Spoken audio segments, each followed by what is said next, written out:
ఇటీవల జరిగిన భారత్-పాకిస్తాన్ మ్యాచ్ లో పాకిస్తాన్ వికెట్లు పడుతున్నా టీమిండియా పెద్దగా సంబరాలు చేసుకోలేదు. టీమిండియా బాడీ లాంగ్వేజ్ చూస్తే మనకిదే అర్థమైంది. కానీ ఒక్క సీన్ మాత్రం యాటిట్యూడ్ కా బాప్ అనిపించింది. అదేంటో ఇప్పుడు చూద్దాం. మ్యాచ్ చూసిన వాళ్ళందరూ ఒక విషయం గమనించుంటారు. పాకిస్తాన్ వికెట్లు వరుసగా పడిపోతున్నా మన ఆటగాళ్లు పెద్దగా ఎక్సైట్ అవ్వలేదు. మామూలుగా అయితే వికెట్ పడగానే బౌలర్ దగ్గరకు పరిగెత్తుకెళ్లి ఒకరినొకరు అభినందించుకుని ఆ మూమెంట్ ను సెలబ్రేట్ చేసుకుంటారు. కానీ అలా జరగలేదు. ఎందుకు? బహుశా మన వాళ్ళు ఇలా ఫీల్ అయ్యారేమో. ఈ బచ్చా టీం పై గెలిస్తే, ఈ బచ్చాగాళ్లు వికెట్లు తీస్తే మేమేంటి ఇంతలా ఎక్సైట్ అయ్యేది? వాళ్ళ ప్రశాంతత, వాళ్ళ నిశ్శబ్దం పాకిస్తాన్ కు వాళ్ళు ఇస్తున్న విలువెంతో చెప్పకనే చెప్పేశాయి. ఇదంతా ఒక ఎత్తు అయితే, హార్దిక్ పాండ్యా వేసిన మొదటి ఓవర్లో జరిగిన ఒక సంఘటన మరో ఎత్తు. ఆ ఒక్క సీన్ చాలు మ్యాచ్ మొత్తం పైసా వసూల్. హార్దిక్ బౌలింగ్ వేశాడు. పాకిస్తాన్ ఓపెనర్ ఫర్హాన్ బంతిని గాల్లోకి లేపాడు. బంతి ఆకాశంలోకి ఎగరగానే ప్రపంచంలో ఉన్న ప్రతి ఒక్కరూ, ఫీల్డర్లు, ప్రేక్షకులు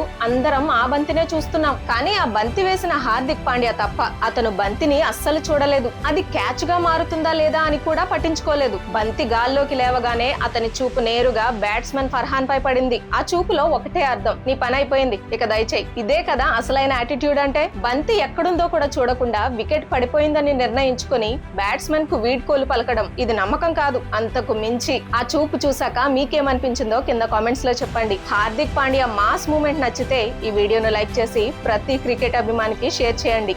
జై హింద్.